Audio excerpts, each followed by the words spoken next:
सोचा कि क्यों न मैं जनता की अदालत में जाऊं। अब जनता ही मुझे सर्टिफिकेट देगी। अब जनता बताएगी आगामी चुनाव में कि ईमानदार कौन है। जहां से मोदी जी और भाजपा की सोच खत्म हो जाती है, वहां से अरविंद केजरीवाल जी और आम आदमी पार्टी की सोच शुरू होती है। आज जंतर मंतर आप लोगों की जनता अदालत लगी है, केजरीवाल जी आए हैं, क्या बात होगी? देखिए, केजरीवाल जी ने जैसा अपना इस्तीफा सौंप दिया है और जनता की अदालत आज जंतर मंतर से शुरू हो रही है। इसी जंतर मंतर से आप याद कीजिए, वर्षों पहले जब एक तानाशाह सरकार लोगों के बात सुनने के, लोगों का हक देने के लिए जो है मान नहीं रही थी, तो एक आंदोलन हुआ था। आपको पता होगा, अन्ना जी के जो है लीडरशिप में, जिसमें अहम रोल अरविंद केजरीवाल जी ने निभाया था।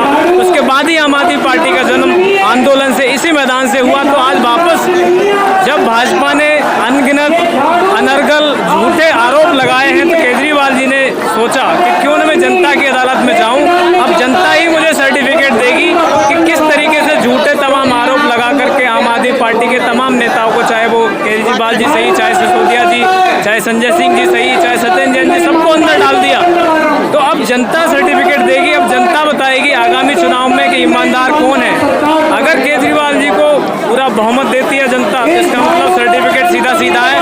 और जिस तरीके से ग्राउंड पे हम लोग भी बात कर रहे हैं लोगों से, तो मुझे लगता है इस बार भाजपा का दिल्ली में खाता खुलना मुश्किल हो जाएगा। उनके पास जो 5-6 सीटें हैं, इस बार खाता भी नहीं खुलेगा, क्योंकि जनता बहुत गुस्से में। आप देखिए किस तरीके से चारों तरफ बेरोजगारी है, दिल्ली में क्राइम बढ़ रहा है, लॉ एंड ऑर्डर की जिम्मेदारी एलजी साहब की है, दिल्ली में केंद्र सरकार बैठी हुई है, इनकी है। न ये काम करने देते हैं, न खुद करते हैं।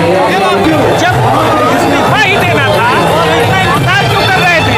देखिए, क्या है कि जहां से मोदी जी और भाजपा की सोच खत्म हो जाती है, वहां से अरविंद केजरीवाल जी और आम आदमी पार्टी की सोच शुरू होती है। तो वो तो ये चाह ही रहे थे। आप देखिए उन्होंने झारखंड में क्या किया, आप देखिए उन्होंने महाराष्ट्र में क्या किया, आरोप लगा दिया, इस्तीफा दे दो। ये तो बहुत आसान है। आपको लोग चुनते नहीं है, दिल्ली के लोग आपको चुनते नहीं है, विधानसभा में आपको बहुमत नहीं देते हैं, आप दूसरों पर जबरदस्ती आरोप लगा देते, इस्तीफा मांग लेते।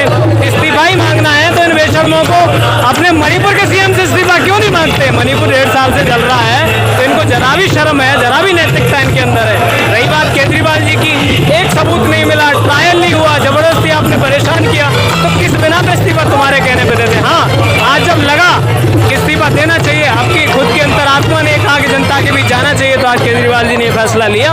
मैं समझता हूँ बहुत डेयरिंग फैसला है और जनता इसका सम्मान करेगी। और एक बार फिर से बम्पर बहुमत के साथ, मैं समझता हूँ 70 में से 70 सीट के साथ केजरीवाल जी को पुनः दिल्ली की जनता जो है प्यार से सीएम बनाएगी। अब केजरीवाल की क्या भूमिका होगी? देखिए, क्या है कि अब सीएम पद से केजरीवाल जी मुक्त हैं और नई जो सीएम हैं दिल्ली की, आतिशी जी, वो काफ़ी सक्षम है। उनके निर्देशन में, उनके गाइडेंस में जो है सरकार चलाएंगी। गाइडेंस जरूरी होता है सीनियर के हिसाब से। और पार्टी के मुखिया अरविंद केजरीवाल जी, तो उनके पास बहुत सारी जिम्मेदारियां। अभी हरियाणा में चुनाव चल रहा है, हरियाणा में आम आदमी पार्टी का बहुत अच्छा जो है ग्राउंड है। मैं समझता हूँ कि भाजपा कहीं सीट में नहीं है, वहाँ आम आदमी पार्टी बनाम कांग्रेस है। जहाँ तक मैंने भी देखा, मैं भी कुछ ड्यूटीज़ में हुआ था, तो अभी जिम्मेदारी है अरविंद केजरीवाल जी जो है शुरू हो गए हैं। कल 1-2 ऑलरेडी जो है वहाँ पे अपना एक्टिविटीज़ कर चुके हैं, उनके विशाल रोड शो हो चुके हैं, आगे भी जारी रहेंगे चुनाव तक। उसके बाद में महाराष्ट्र में चुनाव है, वहाँ बॉम्बे में आम आदमी पार्टी डिसाइड कर चुकी है। उसके अलावा झारखंड में देखेंगे क्या होगा। तो अब उनके पास बहुत सारी जिम्मेदारियां हैं और अब उनके पास समय है, तो वो इन जिम्मेदारियों को निर्वहन करने के लिए उचित समय दे पाएंगे, जो कि पार्टी के लिए, पार्टी के विस्तार के लिए, कार्यकर्ताओं के लिए बहुत ही जो है बेहतर तरीके से उपयोगी साबित होगा।